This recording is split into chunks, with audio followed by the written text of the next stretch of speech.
Details చూసుకుంటే భారత్ పాకిస్తాన్ మధ్య ఉద్రిక్తత పరిస్థితులు నెలకొన్న వేళ కేంద్ర ప్రభుత్వం మరో కీలక నిర్ణయం తీసుకుంది. దేశవ్యాప్తంగా కులగణనకు ఆమోదం తెలిపింది బీజేపీ ప్రభుత్వం.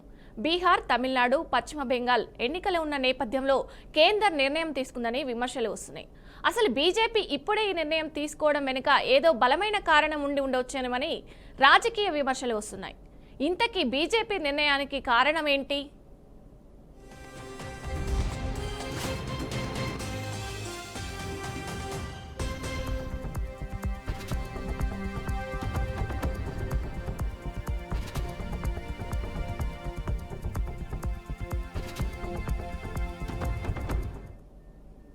కేంద్ర ప్రభుత్వం దేశవ్యాప్తంగా కులగణన చేసేందుకు ఇటీవల ఆమోదం తెలిపిన విషయం తెలిసింది.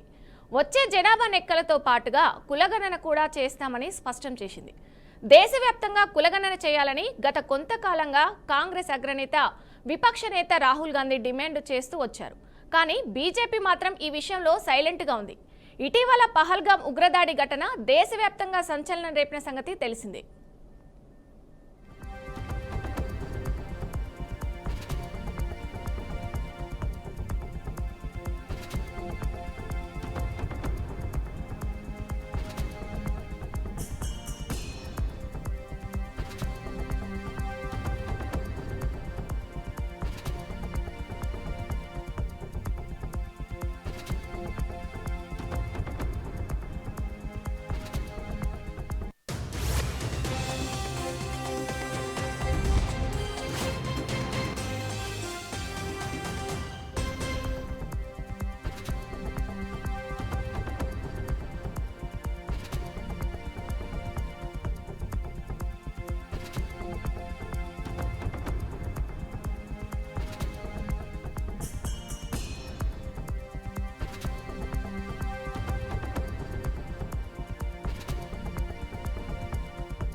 ప్రస్తుతం భారత్, పాకిస్తాన్ మధ్య ఉద్రిక్తత పరిస్థితులు నెలకొన్నాయి. ఇలాంటి తరుణంలో కేంద్ర ప్రభుత్వం దేశవ్యాప్తంగా కులగణన చేస్తామని నిర్ణయం తీసుకోవడం అందరినీ ఆశ్చర్యపరిచింది. అసలు కేంద్రం ఇలా అకస్మాత్తుగా ఈ నిర్ణయం తీసుకోవడానికి గల కారణాలు ఇప్పుడు చర్చనీయాంశం అవుతున్నాయి.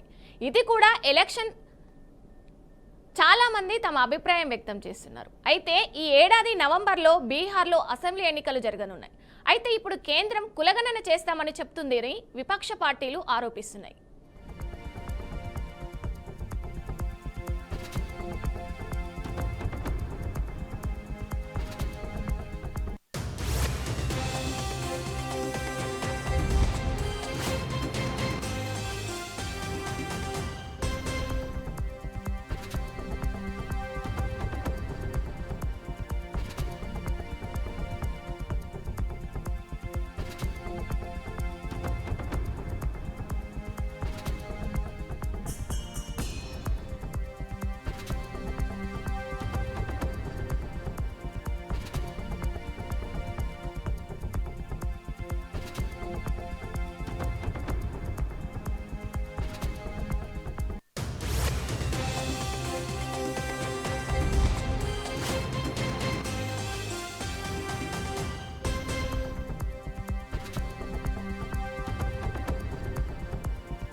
ఇప్పటికే బీహార్లో ఉన్న నితీష్ కుమార్ ప్రభుత్వం కులగణన చేసింది.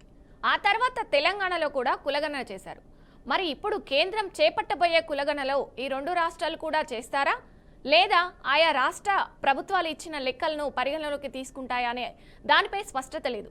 కానీ అన్ని రాష్ట్రాలతో పాటే ఈ రెండు రాష్ట్రాల్లో కూడా కేంద్ర కులగణన చేపడుతుందని రాజకీయ నిపుణులు చెప్తున్నారు.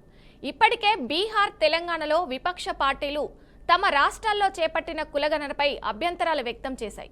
అందులో తప్పుడు లెక్కలు ఉన్నాయని విమర్శలు చేశాయి. దీంతో అన్ని రాష్ట్రాలతో పాటే బీహార్, తెలంగాణలో కూడా కులగణన చేస్తారని చెప్తున్నారు.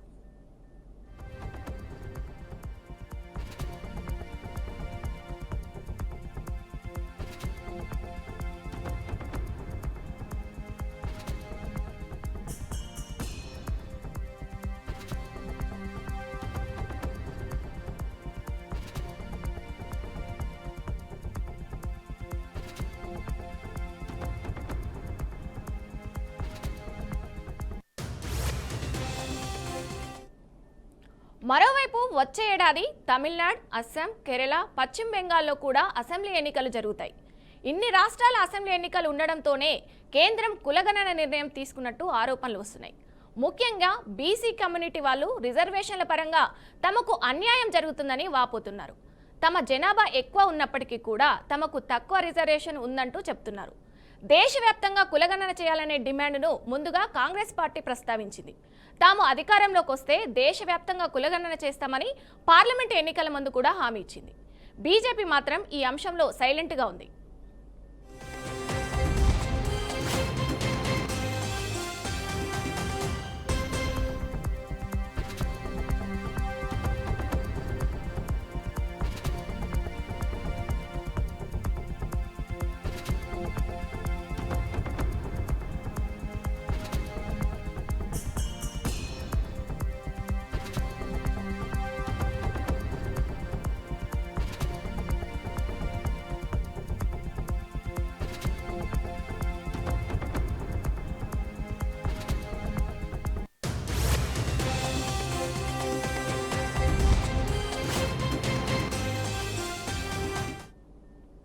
ఇక తాజాగా ఎవ్వరూ ఊహించని విధంగా ఇప్పుడు కులగణనకు గ్రీన్ సిగ్నల్ ఇచ్చింది మోదీ ప్రభుత్వం.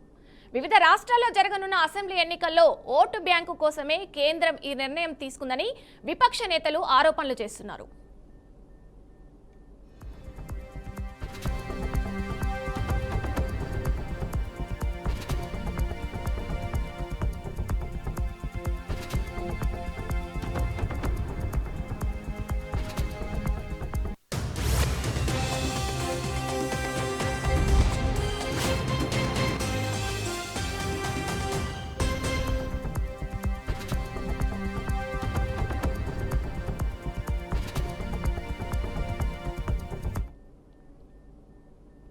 పాకిస్తాన్ భారత్పై దాడి చేయాలంటే 100 సార్లు ఆలోచించేలా చర్యలు ఉండాలని ఎంఐఎం అధినేత ఎంపీ అసదుద్దీన్ ఓవైసీ అన్నారు. బీహార్లోని ఈస్ట్ చంపారణ్లో జరిగిన ఓ కార్యక్రమంలో పాల్గొన్నారు. పహల్గామ్ ఉగ్రదాడిపై సంచలన వ్యాఖ్యలు చేశారు. పాకిస్తాన్ ఒక ఫెయిల్డ్ కంట్రీ అని, ఉగ్రవాదానికి మద్దతు ఇచ్చినందుకు పాక్పై భారత్ ధీటుగా సమాధానం ఇవ్వాలని, ఈ విషయంలో ప్రధాని మోదీ గట్టి చర్యలు తీసుకుంటారని ఆశించినట్టు తెలిపారు. పాకిస్తాన్లోని క్రూరమైన వ్యక్తుల ముఖాల్లో చిరునవ్వులు తుడిమేయాలని తాను కోరుకుంటున్నట్లు ఓవైసీ వెల్లడించారు. 24 आएंगे इंशाअल्लाह ताला और जिन्होंने और याद रखो राजद वालों, तुमने 4 को खरीदा ना, इंशाअल्लाह ताला तुम भिखारी बन के अख्तरुल ईमान और तौसीफ आलम के घर को आओगे। हम तुमको बताएंगे कि सीमांचल के इंसाफ कैसे हो। मुझे इस बात की पूरी उम्मीद है कि 4 भाग गए थे अपना ईमान बेचकर, ये 4 भाग गए थे, अब इंशाअल्लाह 24 आएंगे इंशाअल्लाह ताला। और जिन्होंने इनको भगाया हम तुमको भगाएंगे बिहार में इंशाअल्लाह ताला।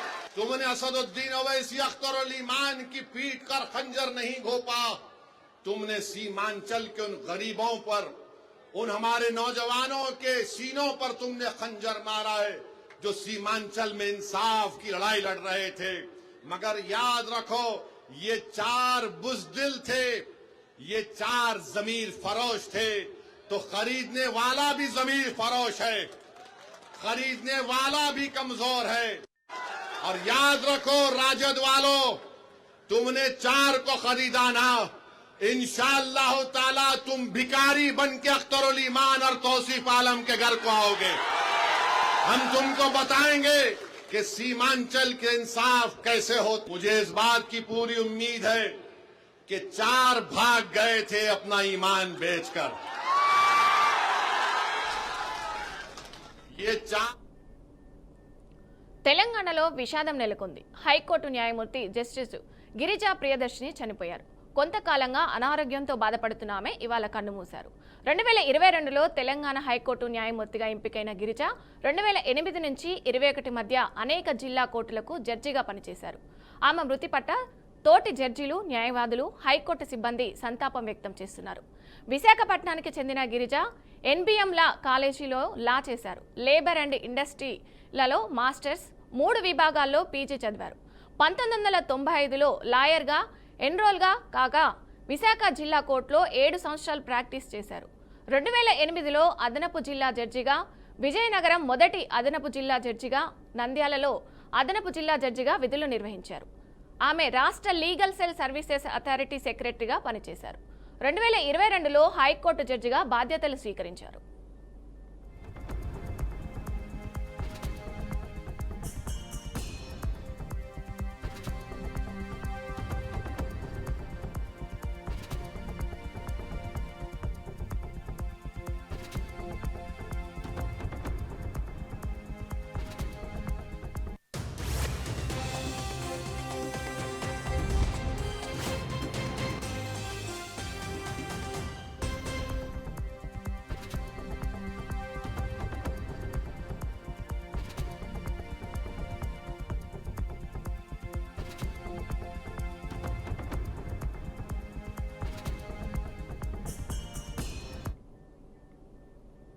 తాము కొనుగోలు చేస్తున్న స్థలాలను కబ్జాలకు ప్రయత్నిస్తున్న వారిపై చర్యలు తీసుకుని తమకు న్యాయం చేయాలని శివం ప్రాజెక్టు బాధితులు ప్రభుత్వానికి విజ్ఞప్తి చేశారు.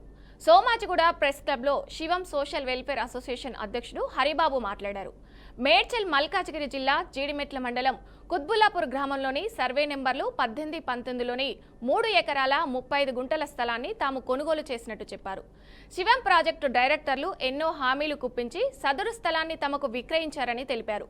కొనుగోలు సమయంలో పూర్తి స్థాయిలో అభివృద్ధి చేస్తామని చెప్పి తమను మోసగించారని ఆవేదన వ్యక్తం చేశారు. సోషల్ వెల్ఫేర్ అసోసియేషన్ నుంచి మాట్లాడుతున్నాను. నా పేరు ప్రెసిడెంట్ అండి. నా పేరు ప్రెసిడెంట్ని మాట్లాడుతున్నాను. ఇది మొత్తము జీడిమెట్ల విలేజ్లో 3 ఎకరాల 35 గుంటలు ల్యాండ్ స్థలంలో ఇసుకపట్ల సాంబమూర్తి గారు, వీళ్ళ ఎక్స్ మినిస్టర్ ఉన్నారండి, వీళ్ళ సొంత బావగారు ఆంధ్రాలో స్వరూప్ గారని, ప్లస్ ఈ బోస్రాజ్ గారు ఇప్పుడు వచ్చేసి ఆంధ్రాలో ఫిషరీస్ మినిస్టర్ ఉన్నారండి. ఆయన కూడా వీళ్ళందరూ ఉద్దేశపూర్వకంగా మమ్మల్ని బాధలు పెడుతూ మాకు రిజిస్టర్డ్ అయిన డాక్యుమెంట్లు అండి, మా రిజిస్టర్ అయిన డాక్యుమెంట్లని మాకు హ్యాండ్ ఓవర్ చేయకుండా, డెవలప్మెంట్ చేయకుండా మమ్మల్ని బాధలు పెడుతూ మమ్మల్ని స్థలం నుంచి బయటికి వెళ్ళాలనే కాన్సెప్ట్లో మమ్మల్ని బాధలు పెడుతున్నారండి. సో మీరందరూ మాకు విత్ లేఅవుట్ పర్మిషన్ కూడా ఉందండి జిహెచ్ఎంసీ ప్రకారంగా. సో మమ్మల్ని దయతలిచి మా ల్యాండ్ మాకు ఇప్పించాల్సిందిగా అందరి గవర్నమెంట్ అధికారులని, ముఖ్యమంత్రి గారిని మేము పొజిషన్లో ఉన్నాము. మా ల్యాండ్ని మాకు పొజిషన్ రానియకుండా పక్కన వాళ్ళతో అబ్జెక్షన్ చేయించి మాకు ట్రెస్ పాసర్స్తో గోడలు గొలగొట్టిపించేసి ఇవన్నీ ప్రాబ్లమ్స్ క్రియేట్ చేస్తున్నారండి.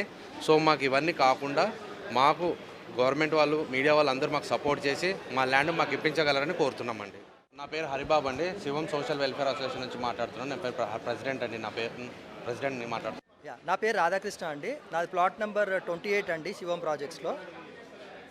సో మేము కోరుకునేది ఒకటే అండి, మేము ఏదైతే ల్యాండ్ కొనుక్కున్నామో అందులో మాకు ఇల్లు కట్టుకునే పర్మిషన్ మాకు కావాలండి. దీనికి అసోసియేటెడ్ అథారిటీస్ మాకు హెల్ప్ చేసి ఇల్లు కట్టుకునే పర్మిషన్ మాకు ఇప్పించాలండి. ప్రస్తుతానికి మమ్మల్ని ఎవరెవరు ఇబ్బంది పెడుతున్నారంటే సాంబమూర్తి, ఎవరైతే శివం ప్రాజెక్ట్స్ డైరెక్టర్, ఎండి అండి ఆయన, అండ్ ల్యాండ్ లార్డ్స్లో వచ్చేసి Venkataramana Raju, who is the X director అండి, బట్ కొనేటప్పుడు మాత్రం అతను యాక్టివ్ డైరెక్టర్ అండి. సో వీళ్ళు మనకు మబ్బి పెట్టి మేమందరం ఒకటే ల్యాండ్ లార్డ్స్, మేము in the sense Shivam Projects MD మబ్బి పెట్టి మార్కెటింగ్ చేసి మాకు అమ్మారండి. అమ్మిన తర్వాత మాకు సేల్ డీడ్ ఉందండి, అండ్ ఈసీలో కూడా మా పేరు ఉందండి. ఇది మా సేల్ డీడ్ అండి, మా సేల్ డీడ్ అండి ఇది. ఓకే, అండ్ ఈసీలో కూడా మా పేరే ఉందండి. ఉన్నా సరే వీళ్ళు ఏంటంటే ఇంటెన్షనల్గా ఈ ల్యాండ్ లిటిగేషన్ క్రియేట్ చేసి దీన్ని ఈ ల్యాండ్ నుంచి వీళ్ళని పంపించేస్తే ఆ ల్యాండ్ మొత్తం వాళ్ళది అయిపోతే వాళ్ళు నెక్స్ట్ ప్రాజెక్టుకి వాడుకోవచ్చు అనే మెయిన్ ఇంటెన్షన్ అండి వాళ్ళది. బాధితులు మొత్తం 45 మంది ఉన్నామండి. 45 మెంబర్స్ బాధితులమే అండి. అందరినీ పంపించేసి అంటే ల్యాండ్ లిటిగేషన్ క్రియేట్ చేస్తే ఆటోమేటిక్గా జనాలు ఇబ్బంది పడతారు. అండ్ బైబ్యాక్ పాలసీలు కూడా తెద్దామని చెప్పి అంటే లిటిగేషన్ క్రియేట్ చేసి బైబ్యాక్ పాలసీస్ కింద ఆ చుట్టుపక్కల ఉన్న వాళ్ళని మీరు అమ్ముతారా మేము కొంటాము అనే ఒక లాబింగ్ కూడా ట్రై చేస్తున్నారండి. సో ఈ లాబింగ్తో ఏంటంటే ఆ ల్యాండ్ అంతా మళ్ళీ వాళ్ళు బ్యాక్ తీసేసుకొని సో వాళ్ళు పెద్ద వెంచర్ కింద కన్వర్ట్ చేసుకుందామని. ఈ 7 years డ్రాగ్ చేయడానికి రీజన్ ఏంటంటే అండి ఇప్పుడు ల్యాండ్ రేట్ గత బీఆర్ఎస్ ప్రభుత్వం దక్షిణ తెలంగాణపై సాగునీటి ప్రాజెక్టుల విషయంలో అన్యాయం చేసిందని మంత్రి ఉత్తమ్ కుమార్ రెడ్డి తీవ్ర విమర్శలు చేశారు.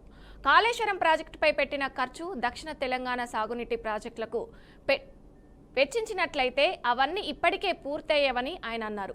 రేషన్ బియ్యం విషయంలో కూడా అవినీతి జరిగిందన్నారు. అప్పుడు ఇచ్చే బియ్యాన్ని జనాలు అమ్ముకునేవారని, కానీ కాంగ్రెస్ హయాంలో మంత్రులు తినే సన్న బియ్యం ప్రజలకు ఇస్తున్నామన్నారు. యాసంగి పంట చివరి గింజ కొనే వరకు, చివరి రైతుకి ఎంఎస్పి బోనస్ వచ్చే వరకు మన అందరం కూడా అలర్ట్ ఉండాలి, పనిచేయాలని చెప్పి మీ అందరికీ రిక్వెస్ట్ చేస్తున్నా. అదేవిధంగా భారతదేశంలోనే ఒక విప్లవాత్మక మార్పు, ఒక చారిత్రాత్మక మార్పు గౌరవ ముఖ్యమంత్రి రేవంత్ రెడ్డి గారు, ఉప ముఖ్యమంత్రి భట్టి గారు కేబినెట్ నిర్ణయం మేరకు భారతదేశంలో ఎక్కడ లేని విధంగా మొదటిసారి తెలంగాణలో 80 నుంచి 84% జనాభాకి ఉచితంగా ఫ్రీగా ప్రతి మనిషికి 6 కిలోల మంచి క్వాలిటీ సన్న బియ్యం ఇస్తుంది. ఇది దేశ చరిత్రలోనే మొదటిసారి అని చెప్పి నేను మనం చేస్తున్నా. 80 నుంచి 84% జనాభాకి కడుపు నిండా అన్నం పెట్టే కార్యక్రమం కంటే మరొక ఏ సంక్షేమ కార్యక్రమం ఇంతకంటే బెటర్ ఉంటుందో మరి అందరూ ఆలోచన చేయాలి. గతంలో ఇచ్చే దొడ్డు బియ్యాన్ని 80-90% జనాభా తినకపోయేవారు. అది రీసైక్లింగ్కి, పోల్ట్రీ ఫామ్లకి, బీర్ కంపెనీలకి, అక్రమ వ్యాపారాలకి దోహదపడి తప్పితే జనానికి తినడానికి ఉపయోగపడలే. ఆనాడు సంవత్సరానికి 10,665 కోట్లు ఖర్చు పెట్టి 24 లక్షల మెట్రిక్ టన్ల దొడ్డు బియ్యం సప్లై చేస్తే ఎక్కువ శాతం మరి ఇల్లీగల్ వ్యాపారానికే పోయింది. ఇప్పుడు మనం 3,10,00,000 మంది జనాభాకి ఏపీ వ్యాప్తంగా పలు జిల్లాల్లో ఉరుములు మెరుపులతో కూడిన భారీ వర్షాలతో ప్రజలు ఒక్కసారిగా ఉలిక్కిపడ్డారు. దీనికి తోడు భారీ ఈదురుగాలులు వీయడంతో పలు ప్రాంతాల్లో భారీ చెట్లు కుప్పకూలాయి. కోస్తాంధ్రలోని అల్లూరి, విశాఖ, ఉభయ గోదావరి, ఏలూరు, కృష్ణా, గుంటూరు, ప్రకాశం, బాపట్ల జిల్లాలో ఈదురుగాలులతో కూడిన వర్షాలు కురుస్తున్నాయి. గాలివానకు పలు ప్రాంతాలు జలమయమయ్యాయి. బహిరంగ ప్రదేశాల్లో పిడుగులు పడే అవకాశం ఉన్నందున ప్రజలందరూ అప్రమత్తంగా ఉండాలని రాష్ట్ర విపత్తు నిర్వహణ సంస్థ సూచించింది.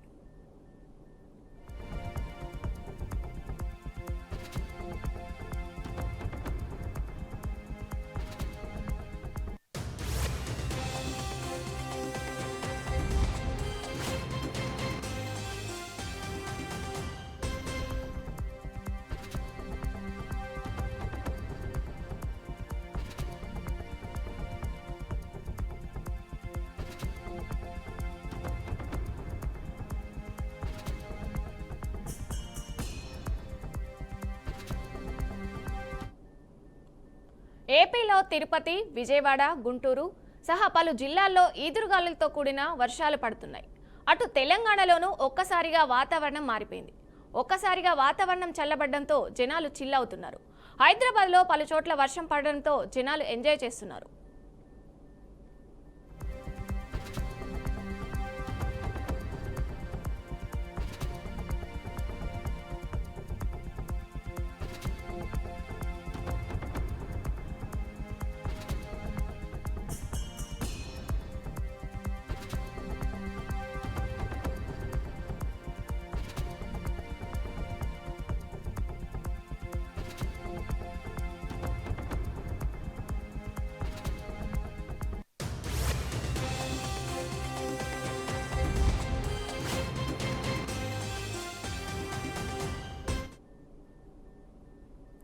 కూటమి హయాంలో వైసీపీ నాయకులు కార్యకర్తలపై అక్రమ కేసులు బనాయిస్తున్నారని మండిపడ్డారు మాజీ మంత్రి అనిల్ కుమార్ యాదవ్.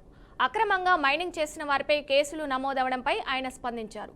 మాజీ మంత్రి కాకాని గోవర్ధన్ రెడ్డిపై అక్రమంగా కేసులు పెట్టారని ఆగ్రహం వ్యక్తం చేశారు.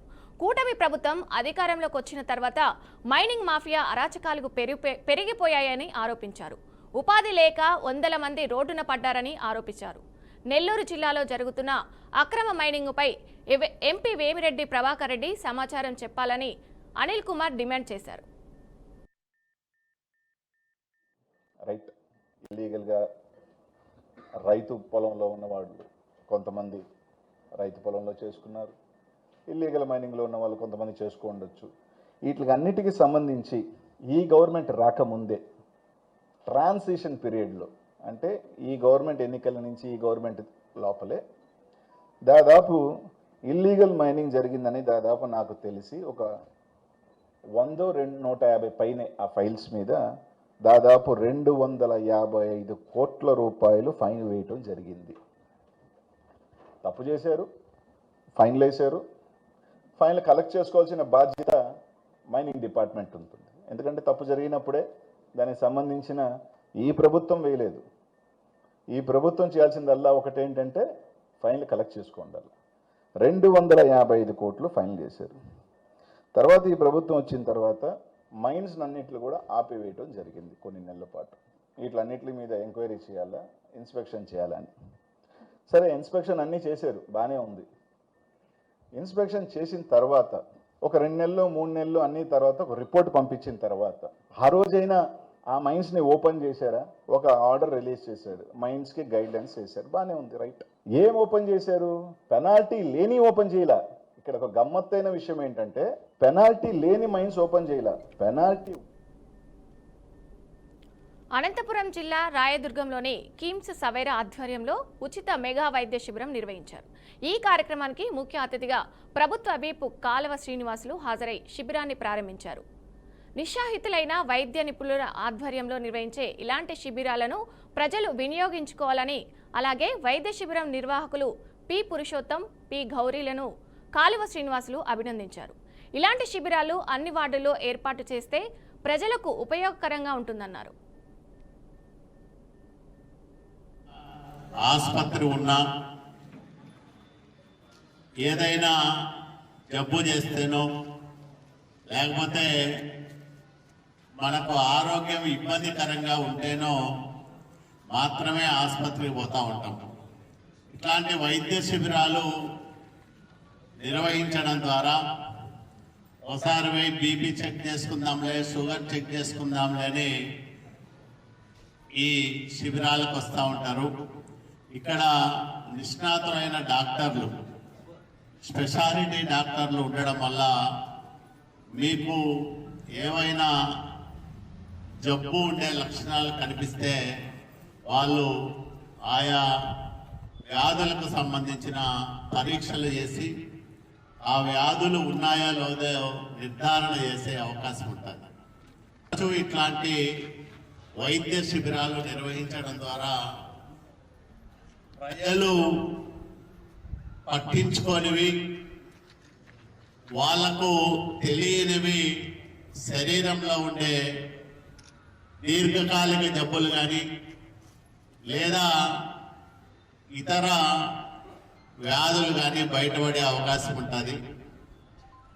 అందువల్ల అప్పుడప్పుడు ఇట్లాంటి వైద్య శిబిరాలు నిర్వహించాల్సిన అవసరం ఉంది. ఈరోజు పెద్ద పెద్ద ఆసుపత్రుల వాళ్ళు కూడా వచ్చి మారుమూల ప్రాంతాల్లో జరిగే వైద్య శిబిరాల్లో వైద్య పరీక్షలు చేస్తూ ఉంటారు. మన దగ్గర ఆసుపత్రి ఉన్నా ఏదైనా